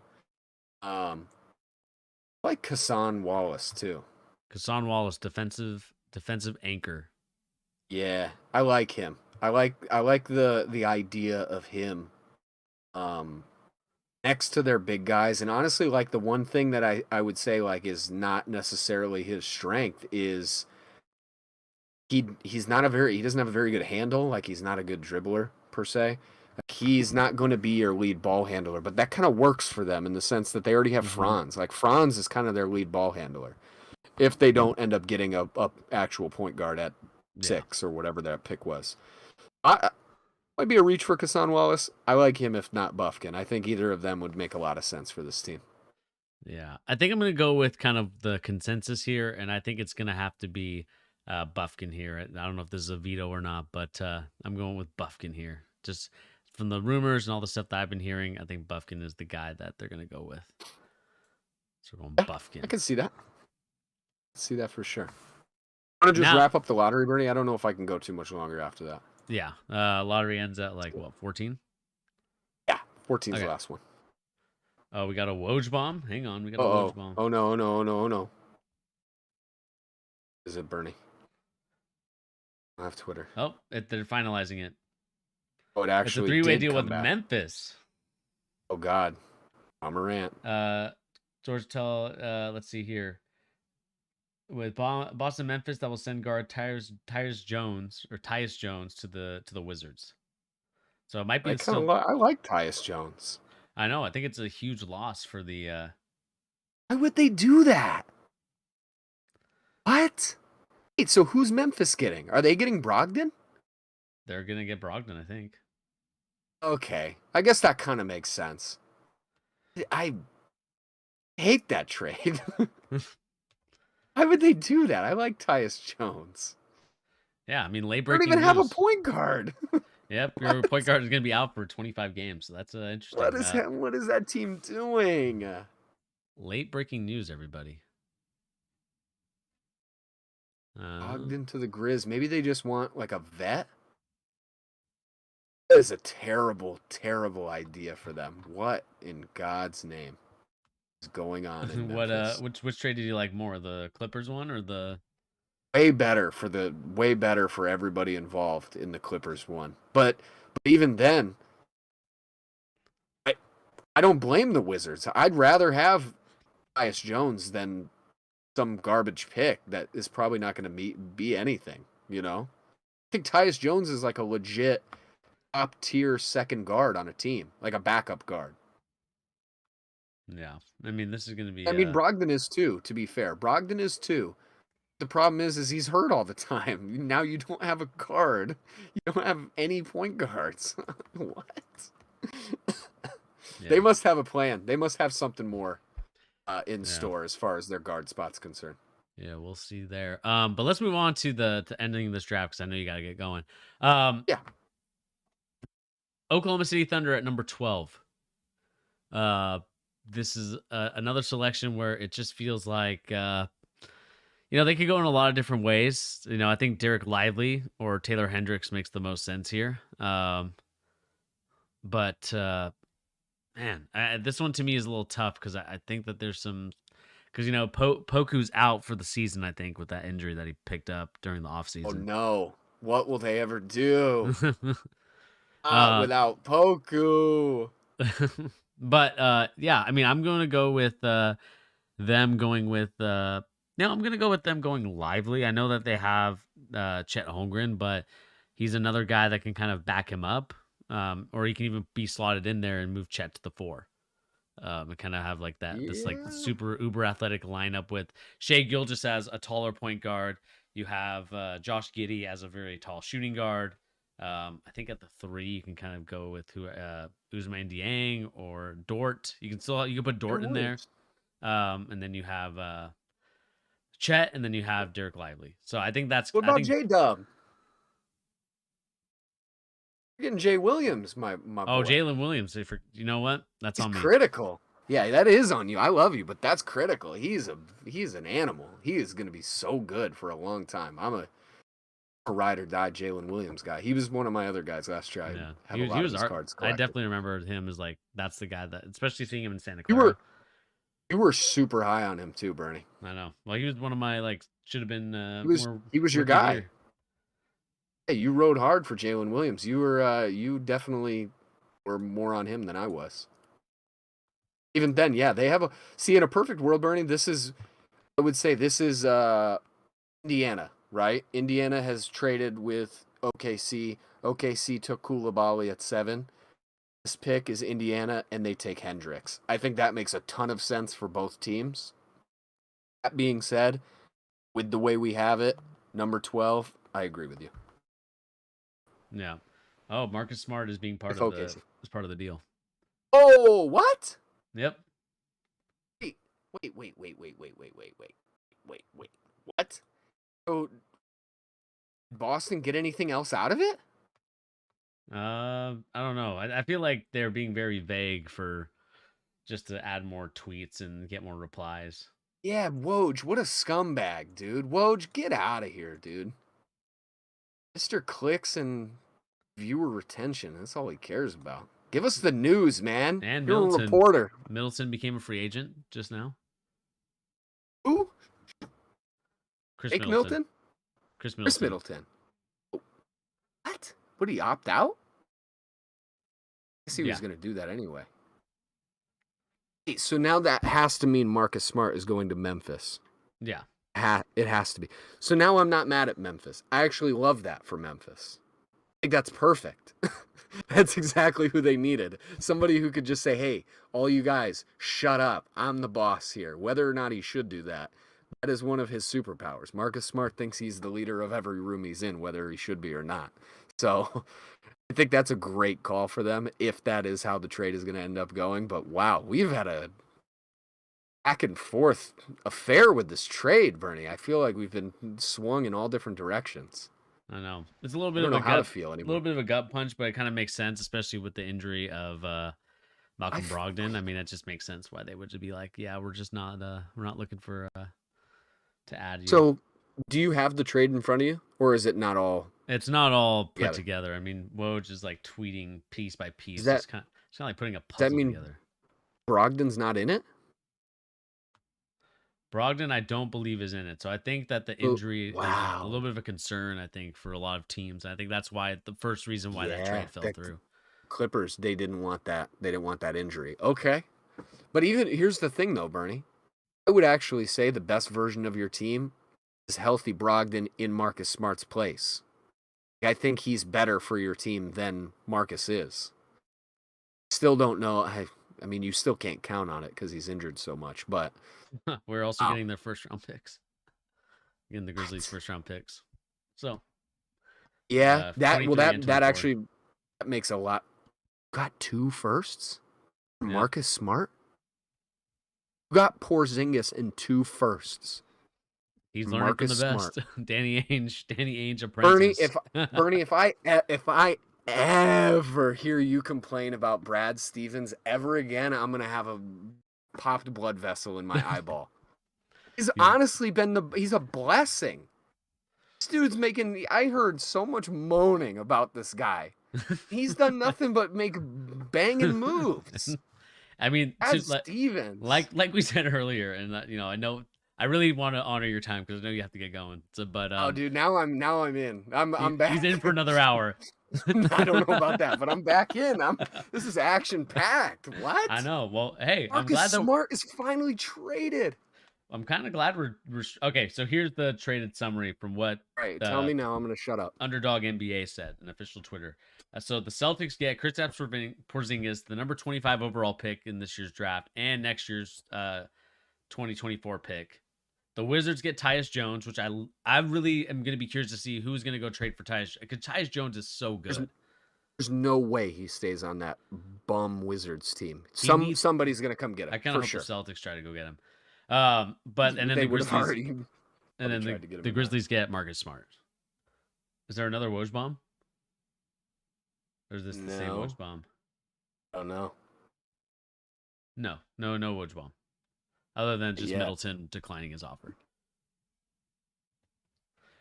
Dude, Brad Stevens is the GOAT. How do you end up with Porzingis and 2 firsts for Marcus? I'm broken, man. Bernie. I'm broken on the someone's inside. Dead. Someone's dead inside. How do these teams allow this to happen? That's insane. Marcus Smart and Corey Kispert, the best duo in the NBA. Who's Corey Kispert? What's he doing? Did he get traded too? I don't think he got traded. They're not playing together though. Oh, did that just get deleted? Okay, that's probably why. Okay, I saw that and I was like, wait. If Kispert's going to Memphis too, the only team that truly lost is the Wizards, which I guess wouldn't be that much. Yeah, he changed it. Tyus Jones and Corey Kispert, best duo in the NBA. There you go. I mean, they're definitely going to play good together. Yeah, I mean, it's kind of crazy that this is happening during our NBA draft lottery picks, but wow.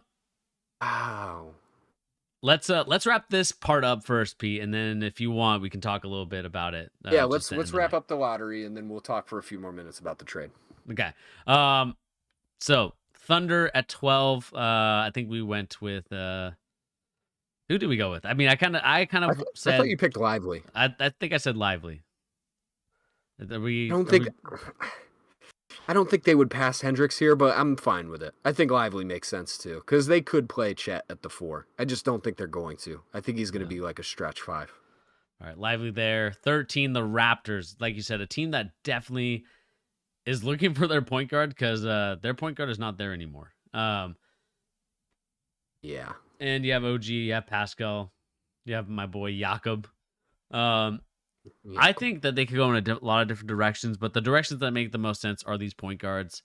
You know, Cason Wallace, Nick Smith, or Schifino is kind of.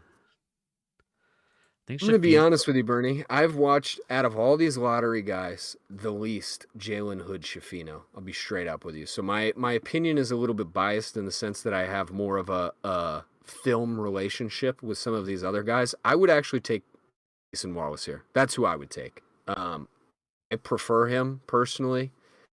But I don't know. I actually think I think they'd probably take Nick Smith Jr. here.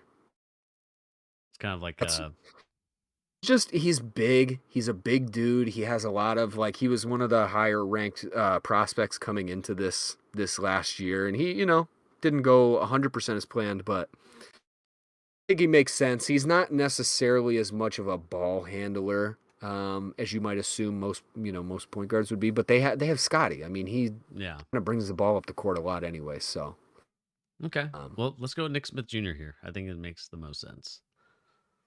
Yeah, I think it makes sense.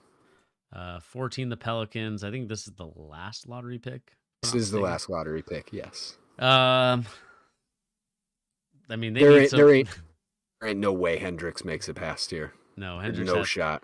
I honestly think Hendricks is a little too low here. He's not going to be at 14. I mean, they'd be blessed if he's at 14. Yeah. So I think Hendricks makes the most sense here. Hendricks at 14, and then who's there for right now? It's real. I mean, it's Zion, but not Zion. It's like Larry Nance Jr. I think. Yeah, come off it. Yeah, they would be crying if they got Taylor Hendricks to drop to 14. Okay, so really quick, here is our 14 picks that we have in this NBA lottery. We've got Wemby, Miller, Scoot, Amen Thompson, Cam Whitmore, Asura Thompson, Koulibaly, Anthony Black, Grady Dick, Jarris Walker, Kobe Buffkin, Derek Lively II at 12, Nick Smith Jr. at 13, and Taylor Hendricks at 14. Let us know in the comments section down below. Do you guys agree? Do you guys disagree? But yeah, I mean, this is going to be a very interesting draft lottery. Obviously, it's going to be tomorrow, so you're getting this video right now. So hopefully you do enjoy us talking a little bit about the NBA draft prospects. I know we got interrupted by some Woj bombs. They're just flying everywhere. We're kind of stuck in no man's land. Got Wojed. We got Woj, and it's going to be an interesting situation, especially as we talk about that moving forward. But let us know in the comment section down below. NBA draft lottery, who you got as your top 5? Do you agree with our top 5? Let us know in the comment section down below. All right, Pete. Let us talk about really the breaking news. The breaking news.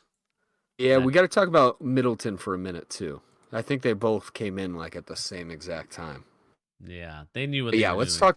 Let's talk the big one. But let us go to oops. I want to go to Twitter. Wow. I'm literally, this is more surprising than a lot of trades. 1 second, Pete. You're good. Make sure I'm back on here. Let's see. Talk again? Nope. Hello. Oh. Okay, I think you're back. Okay. All right. Get it. I need to reset my computer after we're done with this live stream. Hard reset. Hard reset. I need a hard reset in life. But with that being said, yeah, let's talk about it. The big trade and the big story that just came out, Woj bomb, during our NBA mock draft lottery pick that we just talked about. Go check out that video. But the big trade that just happened just now is, of course, breaking. Kristaps Porzingis officially traded to the Washington Wizards, and the Celtics are sending Marcus Smart to the Grizzlies, and the Wizards are getting Tyus Jones. The other key part in this trade as well is that the Celtics are also getting 2 first-round picks out of the deal. I'm not sure how Brad Stevens was able to finagle that, but he somehow finagled it, and we are now looking at probably one of the biggest Woj bombs of officially to kick off summer, a mortar shot from Adrian Wojnarowski. This is really big news, Pete, and I kind of want to know your opinion on it. Like, where are you leaning towards? Because I know you were shook when you found out about this trade. So what's your opinion on what you just found out about this trade? Let's just cut right to it. I mean, if we're going by,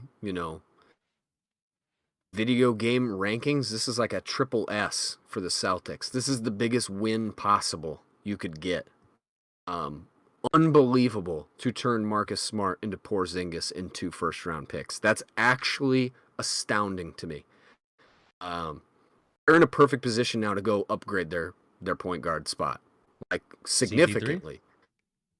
I mean, CP3 makes a lot of sense, but do you really think he's an upgrade at this point in his career? I'm not sure about that, but he does make sense as far as personality of the team. I mean, it's kind of like adding another coach to your team, which in that sense, he makes a ton of sense for them. But I do think, like we talked about this earlier, Bernie, I still firmly believe if you're trading for Porzingis, that means they have plans for Robert Williams. Like, I think Al Horford is integral to the team at this point. He's a player coach. I mean, he was literally coaching the team in huddles in the Eastern Conference Finals. Mm-hmm. They're not moving from him, especially Brad Stevens loves Al Horford. He's not moving Al Horford. There's no way. It was the first thing he did was went and got him back. I think now you have these picks, like what's the 25th pick do for them? Other than maybe you get a guy like, in a perfect world, a Christian Brown, right? Like somebody like that down in that area, somebody with a really low contract for a few years. I think they're going to trade all that stuff. I think Robert Williams and a few picks are about to get packaged for a better guard. Just seems like it's lining up a little too perfectly for them to make another move. But huge, huge win for the Celtics here. And then I would say that I think the Grizzlies, they overpaid from the little bit of understanding I have from the picks here. But I still like this for them too, quite a bit. I actually really like Marcus Smart for them. I think he's definitely improved as a point guard. They need a point guard desperately. That's why when we first heard this, that they were getting rid of Tyus Jones in the trade, that we were both like astounded that they would do that. But Marcus Smart is the type of guy that can help the culture in Memphis. You know, he has definitely proven himself to be a mature person as far as, how he conducts himself off the court and on the court, but, maybe not your end all be all leader, but as far as Hmm. a guy who can assist in redirecting some negative parts of your culture, I do think he's a great fit because he's not going to take any nonsense. He's Yeah. not going to go in there and let, Ja Morant, ruin the team's chances of doing anything. If anything, be the first one to stand up and say something. So I like it as far as fit for them. I'm not sure they needed to give Tyus Jones and picks away to get Marcus Smart, like in a different trade. Yeah. No, they could have gotten him for probably less if it wasn't part of this package deal. Wizards, I just don't understand it. I Hey, just don't get it. draft picks, Tyus trades. Jones, unless they turn Tyus Jones into like a first again, another first, and just keep stacking it up, because he could get some sort of protected first. I think you'd get for Tyus Jones. Yeah. Like Phoenix should be calling. They don't have anything to send, but they should be They they got should be calling nothing. for Tyus Jones. He would be instantly their best guard. Yeah. I mean, like you said, I think this is a great move for the Celtics, Okay. clearly. Being able to get a top tier player and two first round picks Unbelievable. is pretty damn good. If I do say so myself. The Wizards continue to do Wizards things. They like to me, they just don't make any sense roster construction wise. I think they're just kind of throwing stuff at the dartboard and like saying, okay, we're just gonna go with that and say like, hey, this is what we're going with. And I think Memphis, getting Marcus Smart is a huge upgrade in terms of a guy that's gonna put up no nonsense with John Morant. He's probably gonna try he's probably gonna hang out with John Morant and make sure that he's up making sure that he's just playing basketball and not doing his shenanigans that he's doing online. Um Yeah. and so to One little me, update. oh yep, The Celtics are sending a second round pick in this dang it. trade to the Wizards. 35th overall pick in the draft is going to the Wizards. Which Damn it. still, what a price to pay. Oh my God, we Yeah. had to give Marcus Smart, a guy we should have traded 2 seasons ago, and the 35th pick. That's, I I just can't believe it, Bernie. That's a 2K trade on the easiest settings. Yeah. I mean, again, it's really to me the Wizards are just like the most dysfunctional franchise. Again, I love it because we get a great player out of it and we get two first round picks, but like, They're just you trying to bottom out. yeah. It's that simple. They're trying to be the worst team in the league for the next 2 to 3 seasons. There's just no other way around it. Yeah. And if you're Michael Winger, you convinced. I think his name is like Ted Ted Leonidas. Lasso. I don't know. Leonidas. I want to call him Leonidas from 300. I don't remember what his name is. The owner. Leonidas. That's it's something like that. The owner of the Wiz. Sparta. Um, but if you're Michael Winger and you have convinced them, hey, we're awful. These dudes aren't going to change anything. Let's be the worst team in the league for 3 years, and you're cashing the checks that he's getting based on the contract that he got, Michael Winger, that is. This is the biggest win possible. I mean, you are already scraping the bottom of the barrel as far as the league is concerned. With the amount of talent that is in the league, they have a stark lack of talent on their team. Um, I am, wow, what a trade! What a Yeah. trade, Bernie. Yeah. But yeah, I mean, it is a great trade. I think at the end of the day, we're gonna see what happens to the Wizards and both the Grizzlies. I think both those teams are definitely not done. I could definitely see the Wizards not being done, because they are They're looking not to done. they're looking. I think Kuzma's a sign and trade too. I mean, we'll see what happens with Kuzma. I know Kuzma is going to be a free agent as well. He's looking to get 30 million a year. I don't know if he's going to get 30 Could million you a year. imagine paying him that much? Oh my God. I don't think he's going Somebody to is get. going to I be don't a think. stupid team. I don't think they're going. I think they're at most they're going to do like 23, 24. Yeah, I don't know if he'll get 30, but he's going to be over 20 for sure. He'll be like in that 25 range, give or Yeah. take a couple. Whoever does that is going to be so upset with themselves a couple years from now. Yeah. And we'll see what Be happens. getting a lot of cool sweaters out of the deal. Yeah, people, let us know in the comment section down below. What do you guys think about it? I know that Sean's over here just going bonkers right now. He's having the Wizards as a playoff team this year. By the way, he's talking about Corey Kispert and Tyus Jones. Tyus Jones The as the G best League, duo. G League playoffs. Hey, They they get could win relegated the in mid-season. season. They could win the in season tournament. You never know. I mean, But if every all-star in the league died oh my spontaneously, god. sure. I'm just Oh my saying god. they're not Oh my they're not winning god. any tournament with the team they have. What are you talking about? But anyway, jokes aside, yeah, I mean, this is a very eye-opening trade, and we'll get more news as it is to come. But let's quickly talk about Middleton, because I think Middleton is Yeah, also we another one that is gotta an talk about interesting that. one, and that's of course him opting out of his deal, according to Adrian Wojnarowski. He's set to become a free agent, and obviously the Bucks are looking to make a new deal with him. But declining a $40 million player option is interesting because I don't know. He ain't getting that. He ain't getting the 40 for next season. I think he just wants longer with more Yeah, a guaranteed. little more guaranteed. Yeah. It's a Yeah, weird one though, Bernie. it Weird is. one. I think that is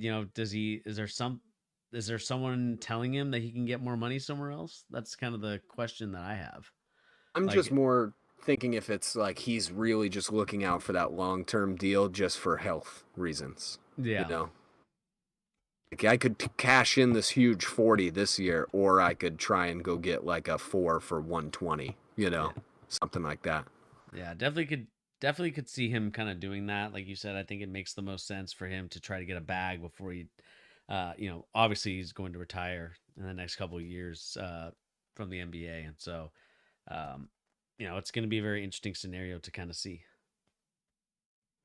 Uh, Where do you think he goes, Bernie? You think he just re-signs with Milwaukee? I mean, I don't know if Milwaukee wants to give him that much money. That's kind of just because they know the history of his injuries. Uh if I'm He looking at kind all of the fell off a little this season too. And I know he was coming off a big injury, but he wasn't the same.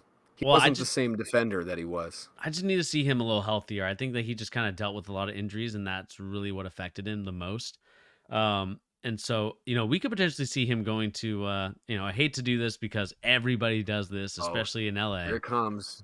Yeah, The here LA comes the Lakers. Lakers. The They're not Lakers. getting him. Can't afford him. With what money? Well, you don't sign what's his name? Kyrie? No, not Kyrie. Austin Reeves? Not Austin Reeves. Rui. That's who you're talking about. I'm talking about Siri. No, D'Lo. You get off the big well, D'Lo contract. that's a given. That's a given that he can't come back. That's a given. There's just no way. But even then, Bernie, counting out D'Lo, they're already in a contractual situation. Like, because they're gonna have to give Reeves 3 for 90, something like that. Like he's gonna get the max of what he can get. It's I've gonna heard be Spurs something could be like that. in the contention for him. I've heard that too. I told you that was something I would hope that the Spurs would consider. I think it makes a lot of sense for them. But that being said, they're gonna have to pay 3 for 90. The problem for the Lakers is that they can't let that happen. They already have done that once in Pelinka's recent history. You have this talented young guy who fits perfect with LeBron at this point in his career. You can't just let him walk. You can't do that.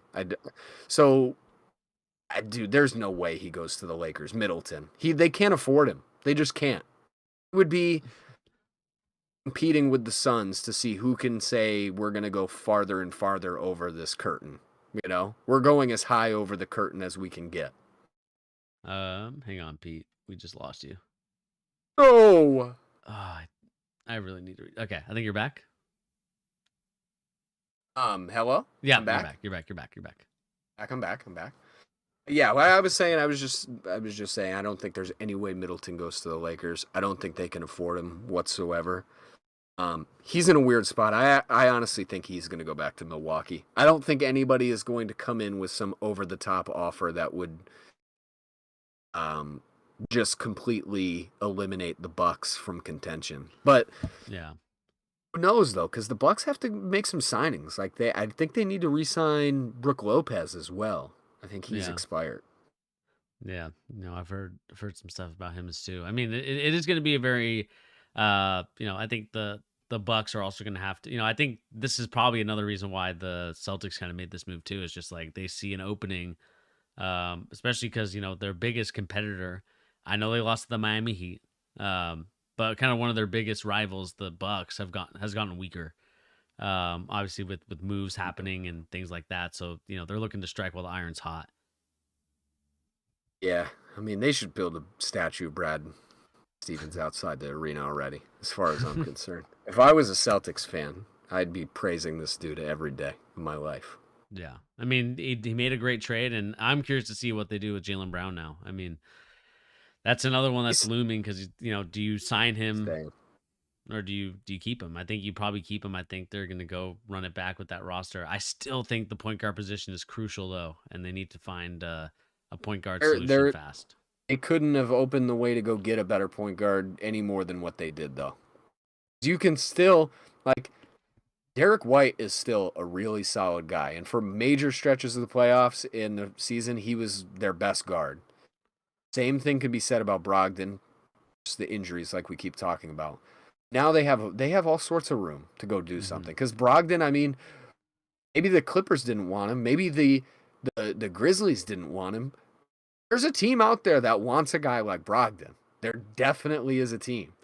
So I don't even think they're, like you said, run it back. Like, they're already pretty different. Like, just the fact that Marcus Smart is gone is a huge difference. He's been the only constant for 10 years plus now for this team. More stuff added. The Wizards are also acquiring Danilo Gallinari, which makes sense in terms of contract-wise, and Mike Muscala in the deal, too.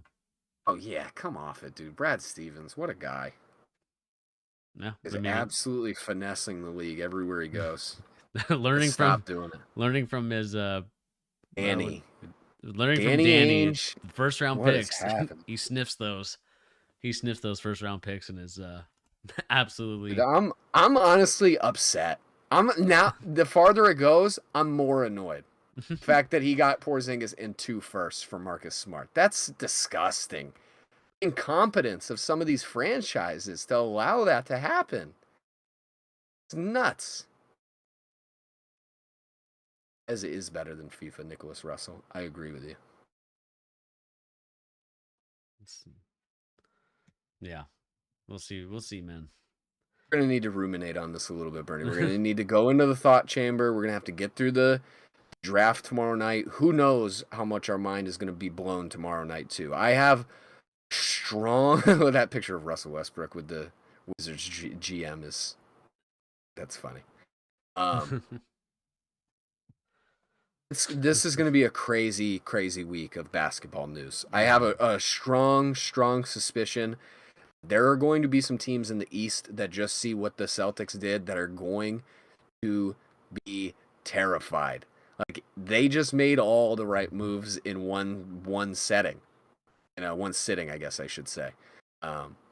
Yeah, maybe this is the thing that entices like a Heat, let's say, to add that extra first-round pick and get Dame on their squad, Yeah. Could be. It could be. They're gonna need to do something, man. I mean, it's gonna be a competitive East again. And the Miami Heat just made the NBA Finals. They need to add some players as well. And I think they clearly are gonna be the team to beat this year. But in terms of I always say whoever wins the East is the team to beat. So yeah, I know the Celtics have a strong roster and they're probably the team to beat. Just because of roster wise, but. Yeah, I mean, this is going to be a very, very fun NBA season with Porzingis, with a Marcus Smart-less Celtics. I think it's going to look a little different. It'll be very interesting indeed. I do love the fact that we went from, I had to live with Porzingis. Now you live with Porzingis. Very different points of his career and his life. He seems like a much more mature guy at this point. I'm annoyed at this. I mean, you guys just got way better. Celtics just got way, way better. Wow. Yeah. It'd be funny. What if Al Horford is the guy that is now getting replaced? What if he just moves up to a coaching spot? That might make sense too. Yeah. You I have mean, Robert Williams too. You don't have to trade him. yeah. I mean, it's gonna be a very fun. It's gonna be a fun off season. It's gonna be a very fun off season because, like I said, this will really start to have teams now say, okay, what's the next move? Celtics fans, man, so spoiled. So spoiled. Oh no. Oh Uh, no. all right. We probably should call it, huh?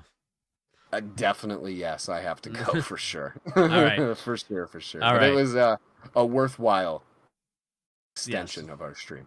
definitely was. And let us know in the comment section down below. What do you guys make of this huge Woj bomb that just got dropped? Again, Celtics getting Kristaps Porzingis and 2 first-round picks. Meanwhile, the Wizards are getting Danilo Gallinari, Mike Muscala, and I believe the 35th pick, while the Grizzlies get Marcus Smart. Or maybe I have the 35th pick going to the... No, they're going to the Wizards. Let's go to the Wizards, yeah. Yeah. So let us know in the comment section down below. What do you guys make of all this? Because again, this is a huge one. That's going to, again, I think it's going to cause ripple effects going into the NBA draft and further on here out. So let us know in the comment section down below. What do you guys make of this trade? But anyway, guys, that's going to do it here for the charge. Thank you once again for doing, for coming through, Pete. We appreciate you tuning in and helping us out here on the stream. Well, thank you for having me as always. I'm excited to come back. We have much more to talk about. Exactly. And once obviously my school schedule is officially done after tomorrow until, obviously I come back from the trip. But it's going to be a little bit more open. I'm looking to explore new ways to stream, and in terms of like what times and things like that. So be on the lookout for a schedule moving forward. I kind of want to bite into the early morning network news stuff. So look forward to maybe some early morning streams going into that 6 a.m. slot. Recent addition to the Charge's repertoire of talent, we've added Shannon Sharp. He's joining the team. He's joining the team. We're gonna compete with Undisputed. We're gonna compete with Undisputed with Skip Bayless and whoever they decide to add. Probably like LaShawn McCoy is what's rumored. But oh, dude, he's gonna give him crazy work every day. It's gonna be good. Sean McCoy and Skip Bayless. Oh my god, I might have to watch that. I didn't hear that. But yeah, we're coming for them. But be on the lookout because, like I said, obviously basketball is still going on for me, but I also want to provide you guys content. So be on the lookout for that moving forward. But anyway, guys, like I said, my name is Bernie. Pete, like I said, thank you for joining, and we'll catch everybody on the next episode of the Charge live stream. If anything breaks, I'll of course be posting stuff on YouTube while I'm out, and we'll definitely do kind of a live video moving forward. So be on the lookout for that as well. And anyway, guys, like I said, my name is Bernie. Thank you once again for joining, and we'll catch everybody